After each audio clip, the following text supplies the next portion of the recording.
Hello my dear brothers and sisters, God bless you. ఓ విలువైన సందేశం మీకు అందించాలి. మన జీవితంలో కొందరు ఎప్పటికీ ఎవరు రీప్లేస్ చేయలేని ప్లేస్లో ఉంటారు.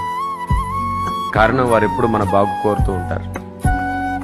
అలాంటి వారు అన్ని భరించిన, అన్ని అనుభవించిన వారి అనుభవాన్ని బట్టి మనకు అన్ని విషయాలు అర్థమయ్యేటట్లు చెప్పే వరకు వారికి నిద్రపట్టదు. చాలాసార్లు అలాంటి వారు మన దృష్టిలో చులకనవుతారు. కారణం ఏంటంటే చెప్పిందే చెప్తూ ఉంటారు, అర్థమయ్యే వరకు చెప్తూ ఉంటారు. మనకు అర్థమైందో లేదో అనే చింతతో మళ్ళీ చెప్తూ ఉంటారు. ఎలా ఉండాలి, ఎలా తినాలి, డబ్బు ఎలా ఖర్చు పెట్టాలి, ఎలా దాచుకోవాలి, ఎవరితో ఎలా మాట్లాడాలి, ఇలా అనేక విషయాలు చెప్తూ ఉంటారు. ఇప్పుడున్న ఈ స్పీడ్ ప్రపంచంలో మన కోసం ఆలోచించేవారు మనకు చాలాసార్లు చులకనగా అనిపిస్తుంది. వారితో ఎక్కువసేపు మాట్లాడాలనిపించదు, గడపాలనిపించదు.